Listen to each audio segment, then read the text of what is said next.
आज ही Doubtnut app download करें। Doubtnut पर होगा अब आपके सभी मैथ्स, केमिस्ट्री, फिजिक्स और बायोलॉजी डाउट्स का सफाया। बस अपने क्वेश्चन की फोटो खींचो, उसे क्रॉप करो और तुरंत वीडियो सोल्यूशन पाओ। Download now. प्रश्न हमको दिया हुआ है, निम्नलिखित गद्यांश को पढ़कर नीचे दिए गए प्रश्नों के उत्तर दीजिए। ठीक है, हमें दिया संस्कृत किसी दो मंजिल मकान की तरह होती है। पहली मंजिल पर एकदम मूलभूत मगर चिरंतन जीवन मूल्य होती है। इसमें परस्पर सहकार्य, न्याय न्याय, सौंदर्य और जैसे मूलभूत तत्व आते हैं। ये मूल्य मूल्य समय पर ही परे होते हैं। पहली मंजिल पर दूसरी मंजिल का निर्माण किसी समाज को विशिष्ट आवश्यकताओं के अनुरूप होता है। धार्मिक और ऐतिहासिक परंपरा, आर्थिक लेन देन, स्त्री पुरुष संबंध और परिस्थितिजन्य अन्य मूल्यों का निर्माण में योगदान होता है। यह व्यवस्था मूलतः संरचनात्मक होने के कारण तरह तरह के प्रतीक, परंपरा, रूढ़ियों और अंधविश्वासियों को सड़ा सा पिंजरा बनती है।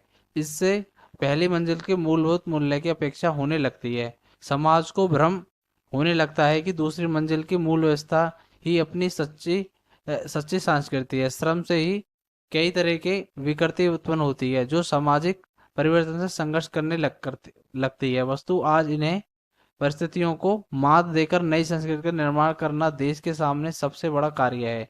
इसमें शिक्षा पद्धति और प्रचार माध्यम महत्वपूर्ण भूमिका निभा सकते हैं। शिक्षा से भावी पीढ़ियां सांस्कृतिक निष्ठा के संस्कार संस्कार डाले जाते हैं। हमारी शिक्षा पर कसौटी पर खरी नहीं उतरते। समाज में विषमता की खाई चौड़ी करने में इसका योगदान रहा है। यह अमीरों की दोस्ती और गरीबों की दुश्मन हो गई है। एकांत ठीक ठाक पाठशाला में बच्चों को प्रवेश कराने में 20,000 रुपये हफ्ता देना पड़ता है। ठीक है, हमें इस गद्यांश को पढ़ लिया। इस गद्यांश के हिसाब से हमें जो दिया हुआ है इस पे प्रश्न, उसको हमें निकालना है। हमें दिया सांस्कृतिक को दो मंजिल मकान की तरह क्यों कहा।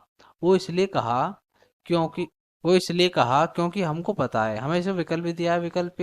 विकल्प ए में हमको जो दिया हुआ है प्रश्न में, उसके निर्माण में श्रम और समय दोनों लगते हैं। विकल्प बी में उसके दो अलग अलग घटक हैं। विकल्प सी उसका संबंध उच्च और निम्न वर्ग दोनों से है और वह किसी भी राष्ट्र या परिस्थितियों को स्पष्ट करती है। ठीक है, तो हमको इससे पता चल रहा है, इसमें हमको क्या पता चल रहा है कि वो संस्कृति को दो मंजिल मकान की तरह क्यों कहा। उसको इसलिए कहा क्योंकि उसका जो संबंध है, उसका संबंध उच्च वर्ग और निम्न वर्ग दोनों में है है। ठीक, तो इसको हमें पता चल गया। गद्यांश में हमको क्लियर बोला है, यहाँ बताया हुआ है हमको प्रश्न में। गद्यांश में भी बताया हुआ है कि पहली मंजिल एकदम मूलभूत होती है मगर चिन चिरंतन जन चिरंतन जीवन मूल्य होती है। फिर दूसरी मंजिल के लिए उसने बोला है कि दूसरी मंजिल का निर्माण समाज का विशिष्ट आवश्यकताओं के अनुरूप होती है। तो हमको इससे क्या पता चल रहा है, उससे हमें ये पता चल रहा है संस्कृत में दो मंजिल मकान की तरह इसलिए बोला क्योंकि उसका जो था, स्पष्ट है कि संस्कृत को दो मंजिल की तरह इसलिए बोला कि उसका संबंध उच्च और निम्न वर्ग दोनों से है। और ये हमारे विकल्प में भी हो जाएगा। विकल्प कौन सा दिया है, सी, क्योंकि हमारे ऑप्शन में यही, हमारे गद्यांश में यही बताया हुआ है। तो हमारे प्रश्न का उत्तर हो जाएगा विकल्प सी। धन्यवाद। क्लास 6 से 12 से लेके नीट, IIT, JEE मेंस और एडवांस के लेवल तक 10 मिलियन से ज्यादा स्टूडेंट्स का भरोसा। आज ही डाउनलोड करें डाउटनेट ऐप या व्हाट्सएप कीजिए अपने डाउट्स 8400 400 400 पर।